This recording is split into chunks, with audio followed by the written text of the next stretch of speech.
Amigas y amigos de todo el Ecuador, tengan ustedes muy buenas tardes, bienvenidas y bienvenidos. Iniciamos aquí a Danza Nueva a través de la gran señal nacional de Sonorama.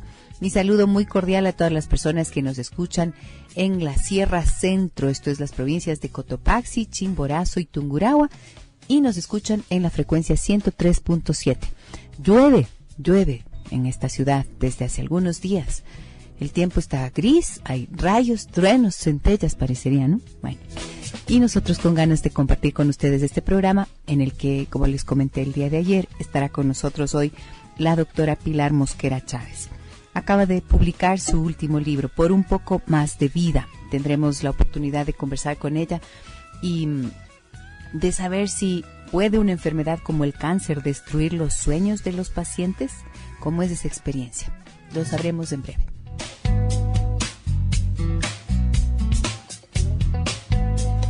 Iniciamos con música de Elvis Presley en esta tarde. Bienvenidas y bienvenidos.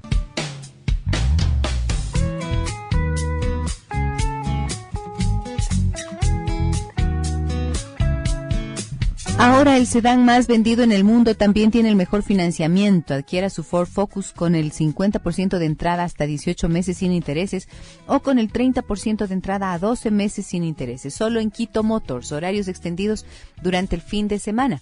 Sábado de 9 a 4 de la tarde y el domingo de 10 a 2 de la tarde.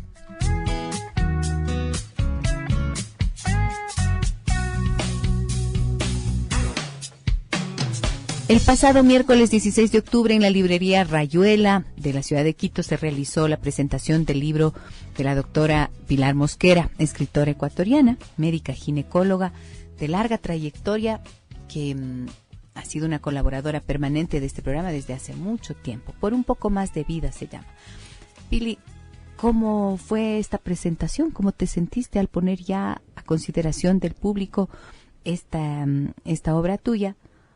Después de haber pasado por la cirugía en tu axila y en el ovario por el cáncer y luego someterte al tratamiento de quimioterapia. Bueno, te digo, fue una experiencia maravillosa. Como yo tengo la costumbre de no pensar, de no estar dando en mi cabeza vueltas y vueltas sobre un asunto. Llegó el momento de asistir a Rayuela y yo me fui y todo estaba listo. Luego dije mi discurso también, que estaba preparado desde mucho tiempo con mucho tiempo de anticipación y bueno, y estuve muy feliz cuando vi tanta gente presente porque batió el récord Rayuela de asistentes y también de venta de libros esa noche. Uh-huh. Entonces estuve muy feliz, me desconecté del asunto del cáncer. El momento del discurso sí fue duro y se me fueron unas lagrimitas a pesar de que estaba muy muy dispuesta a no llorar, porque te digo, siempre que he tenido que releer las pruebas del libro y volver a las correcciones, no ha faltado un día en que yo no llore. Uh-huh. Entonces ya estaba cansada y yo dije, Dios mío, ya, basta. Y en el discurso de la presentación del libro, yo no quiero llorar, pero sí se me fueron las lágrimas. ¿Y qué es lo que te hace llorar, Pili? Bueno, Gis, me hace llorar recordar la razón por la cual yo fui allá y me sometí voluntariamente a un procedimiento que ya de por sí y con todas las comodidades del mundo es duro. No se diga en una situación como la que yo tuve que vivir. Lo que me decidió a escribir el libro fue violento. Luego de haberme encontrado el cáncer, yo dije, tenía un seguro privado de salud que me permitía ir a un hospital privado, uh-huh, a recibir la quimioterapia en un hospital privado. Pero yo no quise ir al hospital privado, yo quise ir al hospital Eugenio Espejo, con mi iPad, que está aquí, sí, bajo el brazo, a escribir desde el primer momento, desde que ingresé, cuáles eran mis impresiones, ¿Por qué los pacientes de un hospital privado no tienen los mismos estragos tremendos que los pacientes pobres que están en un hospital público? Esa fue mi decisión, vivir lo mismo que ellos estaban viviendo, sin ninguna cosa extra, porque hasta podía haberme llevado un sándwich, ¿no es cierto? Uh-huh. para el almuerzo, pero no. Quise probar la comida, quise entrar al mismo baño. Fue una cosa terrible porque es un baño para 25 pacientes. Entonces me tocó ingresar al baño y tuve que limpiar la sangre del paciente del cáncer de próstata, que dejó todo manchado, para yo poder ocupar ese baño. Y así fueron las quimioterapias. Semana y media tras semana y media, viviendo este asunto tan doloroso y escribiéndolo también.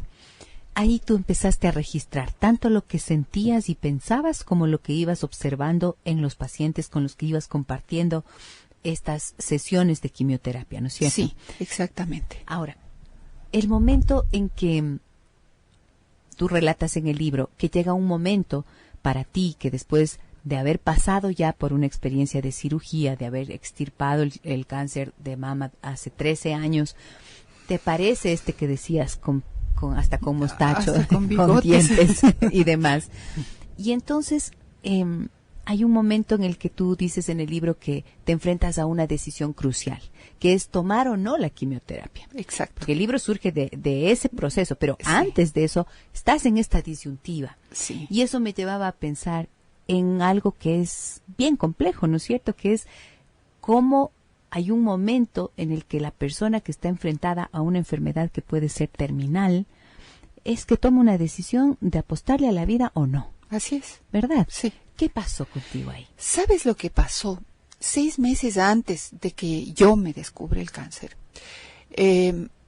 estaba viendo la televisión y vi un programa de Steve Jobs. Y Steve Jobs se pasaba muy demacrado, muy flaco, se paseaba por un escenario y decía y relataba sus experiencias con el cáncer de páncreas.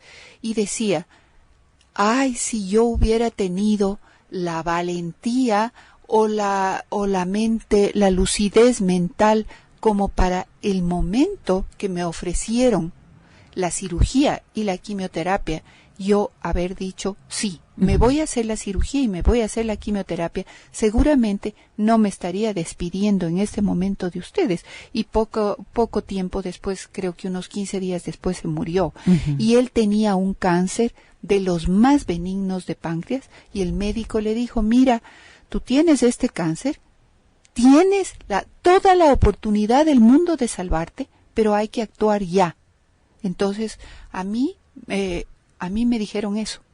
Uh-huh. Cuando yo fui, me dijo el oncólogo y el doctor Diego Torres, me dijeron, mira, tienes un cáncer tremendamente agresivo, hay que someterte a una cirugía y después, rápidamente, porque no es cuestión de esperar, ¿sí?, tomar la decisión de que recibes o no la quimioterapia. Entonces yo dije, si hace 13 años yo hubiera recibido la quimioterapia, seguramente todas las células se hubieran muerto, tal vez, uh-huh, ¿no? ¿Qué fue lo que en ese tiempo, 13 años antes, te hizo negarte a recibir la quimioterapia, Pili? La absoluta confianza en el médico que me atendió, y el deseo de volver rápidamente a trabajar. Puedes imaginarte. Uh-huh. Es decir, yo tenía 3 hijos, dos de mis hijas estaban estudiando en el extranjero, y mi hijo Enrique tenía 11 años y tenía que mantenerlos. Entonces, sí, rápidamente, sáquenme todo. Sáquenme las mamas y sáquenme y déjenme sin nada, pero yo tengo que volver a trabajar. Entonces el doctor Pedro Herrera, que ya murió, y que en paz descanse, porque yo le quiero y le respeto muchísimo, me sacó todo lo que pudo. Pero olvidó o no creyó necesario, como pongo en mi libro, extirparme un pedacito de la mama que estaba formando la axila derecha. Y en ese pedacito de mama aparece 13 años después una bolita de 5 milímetros, lo más agresiva que te puedes imaginar, que me sometió a una cirugía violenta, porque eso no podía esperar, porque se iban a invadir a tomar los ganglios, tanto de abajo del ovario como de arriba de la axila. Entonces, confiaste en eso y por lo tanto la recomendación en este sentido, cuando tienes que someterte a una cirugía por cáncer de mama, ¿cuál es? La recomendación mía es hacer lo que ha hecho, lo que ha puesto de moda esta artista, la Angelina Jolie. Ella se sacó las mamas, las 2 mamas, profilácticamente, es decir, yendo a prevenir un futuro cáncer, porque tenía los BRCA1 y BRCA2 positivos seguramente de su madre, de su abuela, que tuvieron cáncer de mama, y ella decidió extirparse las mamas. Sin tener ni siquiera indicios de la enfermedad. Ni indicios de la enfermedad. Tanto es que ahora dicen que no se sacó por esa razón, ¿no? No sé. Pero yo en ese entonces tomé esa decisión y fue muy criticada.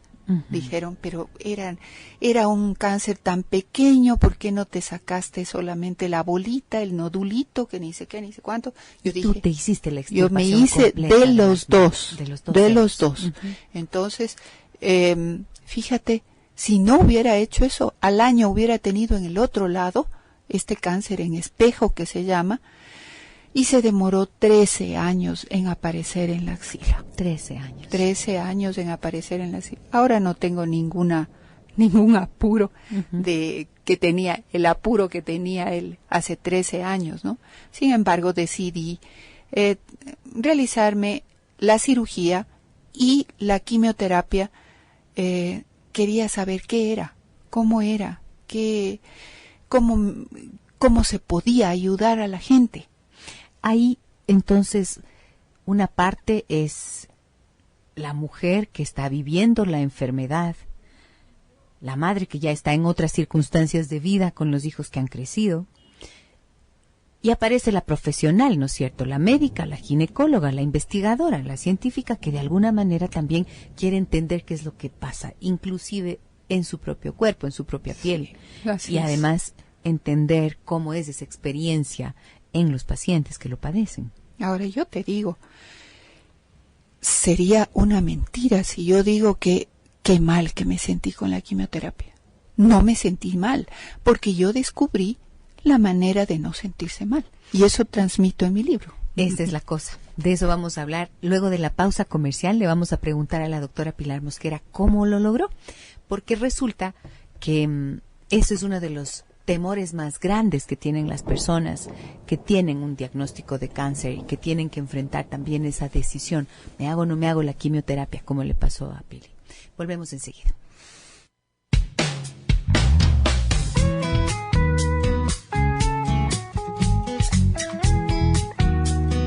El colágeno es la proteína más abundante del cuerpo y forma parte de nuestros huesos y de todas nuestras articulaciones. Tome diariamente Colnatur, el colágeno alimentario en polvo que ayuda a fijar el calcio en los huesos, previene y ayuda en el tratamiento de osteopenia, osteoporosis y fibromialgia y reduce además el dolor de las articulaciones. Colnatur, huesos fuertes, articulaciones sanas y piel bella.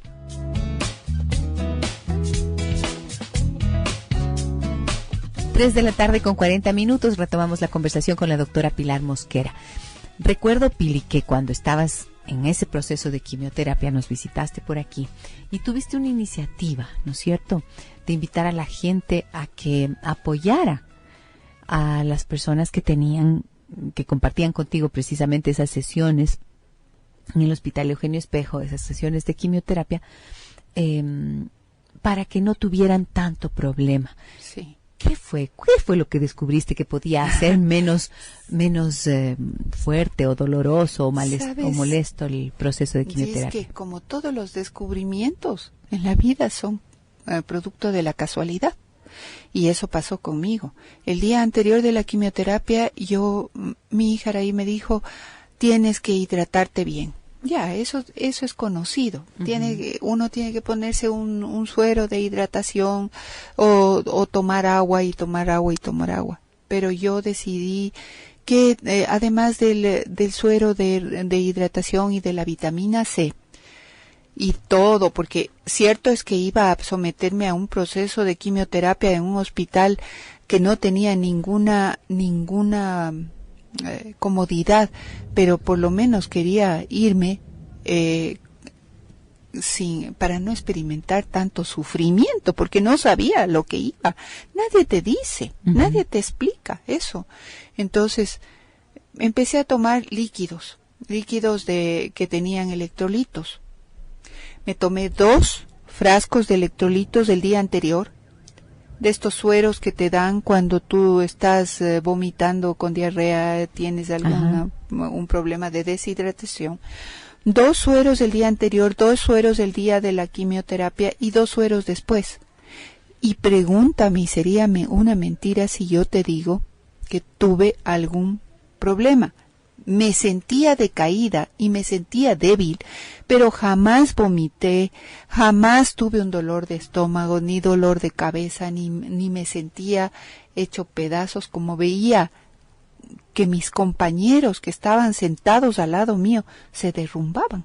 Entonces ahí yo me di cuenta, claro, en el hospital del Estado, en el hospital privado, tú entras el día anterior, te hidratan, al día siguiente viene la quimioterapia, al tercer día te hidratan nuevamente y al cuarto día uno se va a la casa.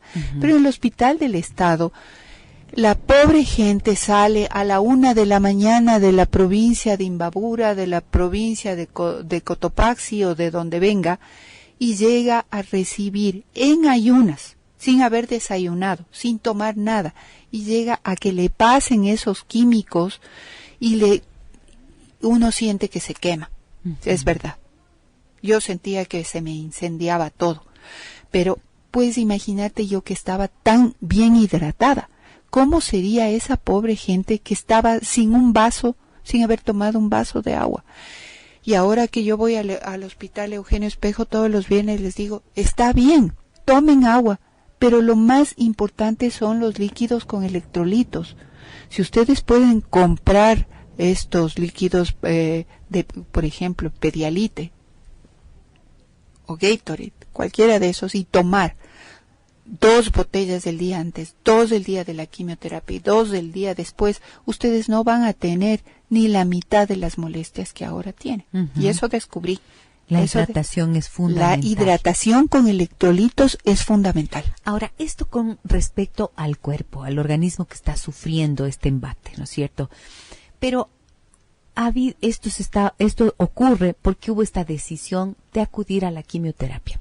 Y debajo de esta decisión hay como un afán de alargar la vida, ¿cierto? Sí.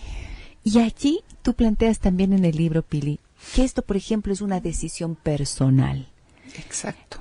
Y no suele ser tan fácil, porque al fin y al cabo, aquí intervienen también los familiares, también los médicos, que tienes que decirme si es que es verdad que parten de esta premisa de que hay que hacer todo lo posible por alargar la vida. Ese es un error tan grande, porque a uno le deben dejar que tome la decisión. Es verdad que el médico puede informar, mire señora, este tratamiento yo le aconsejo que siga, pero muchos de mis pacientes, no de mis pacientes, sino de mis compañeros de lucha que estaban sentados ahí, y los testimonios están en el libro, muchos me dijeron, si yo no quería recibir esto, yo ya estoy cansada, son 20, son 30 quimioterapias, estoy hecho pedazos, ya no puedo seguir más, pero mis hijos me dicen que yo soy una persona tan débil que me dejo vencer por la enfermedad,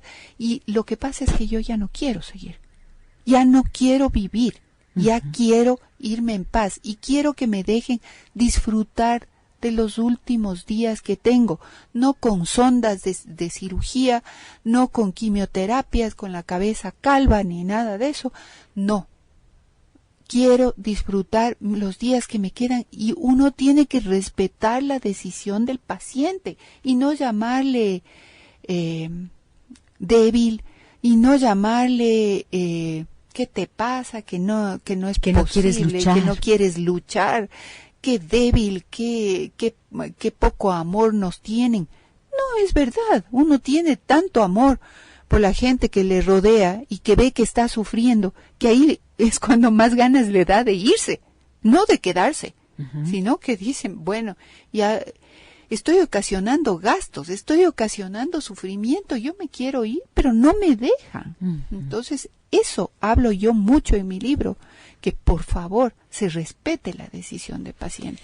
Y esto a mí me parece fundamental, porque creo que es, te preguntaba yo, ¿esto es una premisa de los médicos? ¿Hay que hacer todo lo posible para salvar la vida? ¿En realidad los médicos se forman con esta idea en la cabeza? ¿Hay que hacer todo lo posible? Sí. Nosotros nos formamos con esa idea en la cabeza, pero te aseguro que hay momentos en que tú ves en tal estado al paciente que tú dices, hay que dejarle morir. Pero los familiares te pueden matar a ti. Entonces, como médico, claro. Sí, hay que hacer todo lo posible hasta que los familiares vean que se ha dado al paciente respiración boca a boca y ya decidan dejarle ir, ¿no?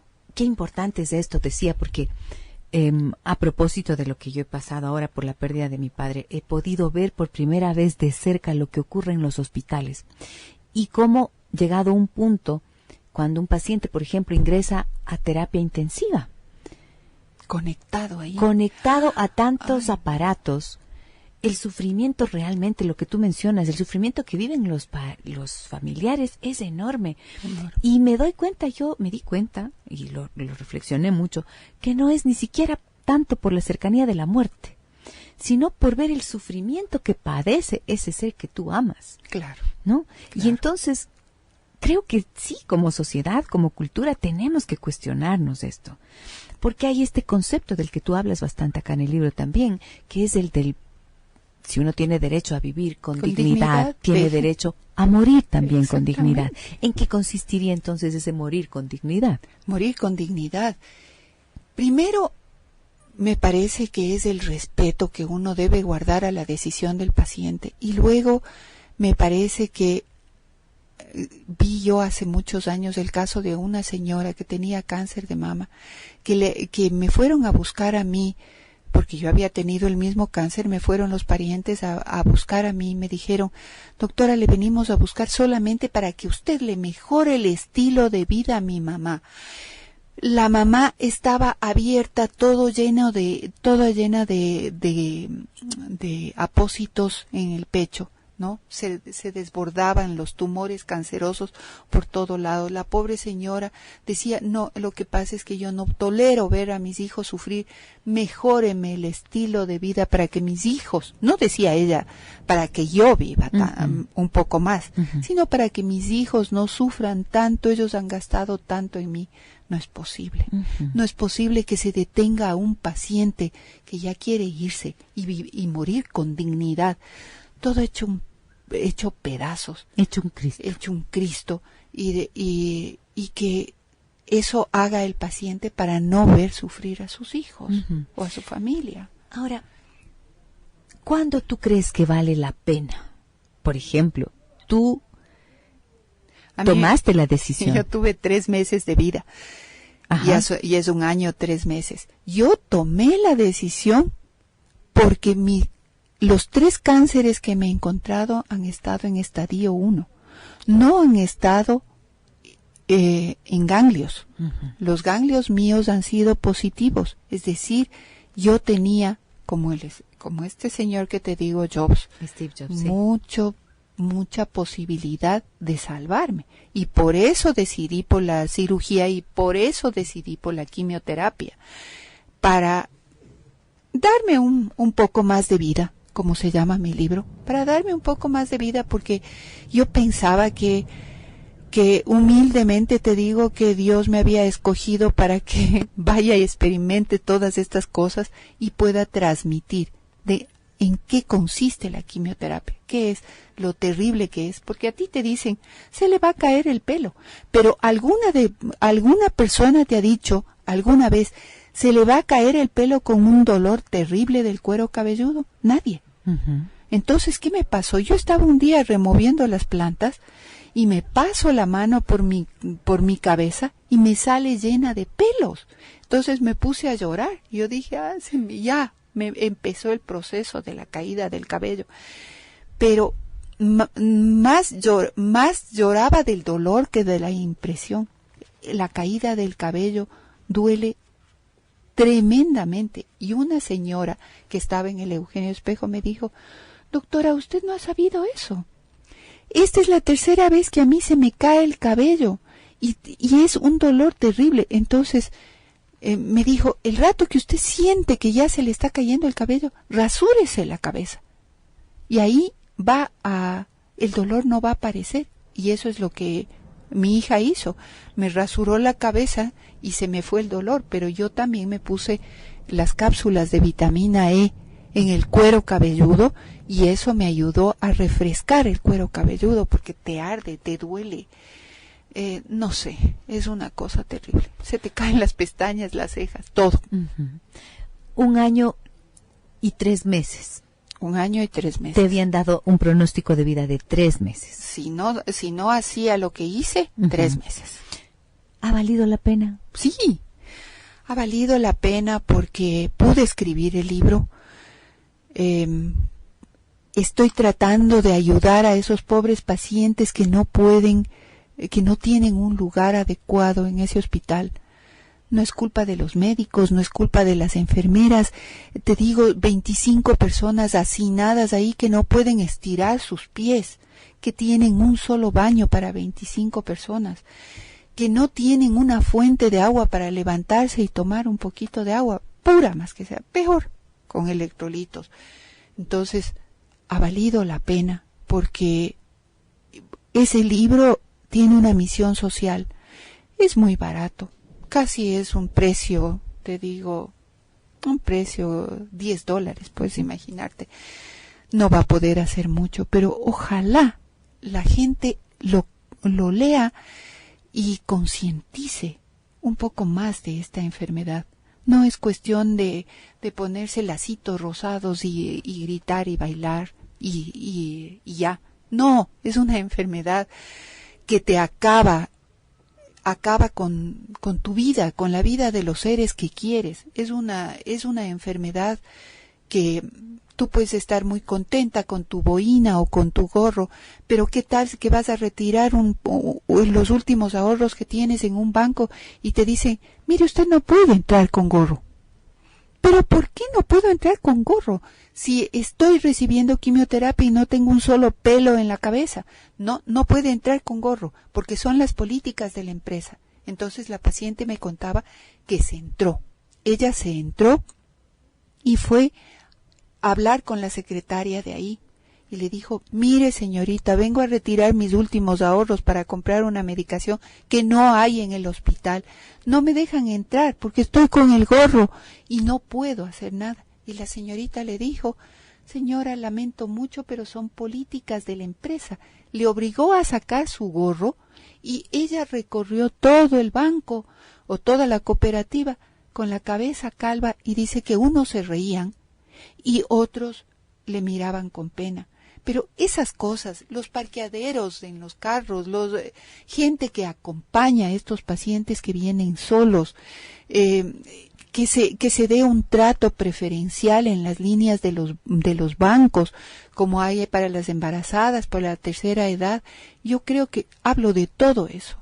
Y me parece que si la gente llega a concientizar lo que está contenido en ese libro, podemos mejorar las condiciones de pacientes que están muriéndose con la primera causa de muerte. ¿Quién, Gis? Dime, ¿quién ahora no tiene un paciente de cáncer en su familia? O un ser querido, o un amigo, o alguien que conozca que lo está padeciendo. Sí. ¿A qué se debe esa explosión?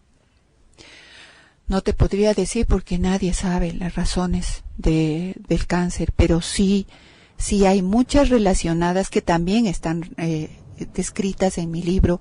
Por ejemplo, la resistencia a la insulina, la obesidad, la genética, Todas estas terapias alternativas son maravillosas, lindas, para mejorar el estilo de vida y para prevenir el cáncer. Cuando ya tienes cáncer, ya esas terapias lo único que hacen es retrasar. Eso fue lo que le pasó a Jobs. Optó por terapias alternativas, pues imagínate, y dejó de lado la quimioterapia. Ese hombre que tenía avión privado para venir acá al oriente ecuatoriano y llevarse las hojas y las plantas más exclusivas. Y que tenía chef que le hacían sus jugos, sus sopas, sus cosas. Sin embargo, al final dijo, he perdido mi vida por no creer, tomar esa decisión. Sí, por creer que esto me iba a salvar. Y no es así. Es decir, tú recomiendas la quimioterapia. Recomiendo la quimioterapia en un estadio 1. Primero la cirugía, luego la quimioterapia en un estadio 1. Cuando el paciente ya tiene el cáncer avanzado, por Dios, denle la mejor calidad de vida. Que coma todo, que se divierta, que se vaya de viaje si es que quiere, pero no le martiricen y no le hagan morir en una clínica con sondas, con respiración artificial y con una pésima calidad de vida. Y generando un sufrimiento interno para la persona y también para la familia. Para todo el mundo. Qué importante. Este es el mensaje de la doctora Pilar Mosquera. Ese es el mensaje que está contenido en este libro. Pili, las personas que quisieran adquirir tu libro, ¿a dónde pueden llamar? ¿Dónde lo pueden conseguir? Bueno, Gis, está solamente de venta en este momento en Rayuela. Estamos procurando pasarlo a Fibeca, porque sería bueno. Fibeca es una farmacia o cualquiera de las farmacias que deseen tener el libro para que la gente pueda adquirirlo. Rayuela es una editorial que queda una cuadra más al norte del Megamaxi de la 6 de diciembre, por una callecita que se llama Germán Alemán. Es una editorial muy bonita, pequeña. Ahí lo pueden adquirir o también llamando a mi teléfono al 2477-639. Está de venta en mi consultorio también. Muy bien, 247-7639. Si ustedes, amigas y amigos, están interesados en adquirir el libro de la doctora Pilar Mosquera Chávez, Por un poco más de vida, en donde ya ustedes han escuchado el mensaje que ella intenta comunicar. Esta posibilidad de que las personas que han sido diagnosticadas con cáncer puedan tener la mejor calidad de vida posible al atravesar por la enfermedad, y también el derecho legítimo de elegir morir con dignidad si es que el cáncer está ya en un estado distinto al 1, que es en donde todavía es posible intervenir con cirugía y con quimioterapia, observando estas recomendaciones de la doctora Mosquera. Pili, como siempre, es un gusto enorme tenerte en el programa. Muchísimas gracias por haber venido y que muchas personas puedan acceder a este libro, Por un poco más de vida. En Loja también está de venta en una librería que tiene un nombre un poco difícil, se llama Klinefelter. Espérame un segundito. Se llama Kleinigkelten. En la ciudad de Loja. En la ciudad de Loja. Kleinigkelten. Que queda en la José Félix de Valdivieso, 1541. Y acá en la ciudad de Quito, en la librería Rayuela. Muchas gracias, Pili, por acompañarnos. Gracias, Gis. Gracias por tu invitación. Un abrazo siempre. Amigas y amigos, con ustedes me despido hasta el día de mañana. A partir de las 15:05 estaremos nuevamente en Adán Cineva. Muchísimas gracias a ustedes por estar en nuestra sintonía. Soy Gisela Echeverría. Hasta mañana.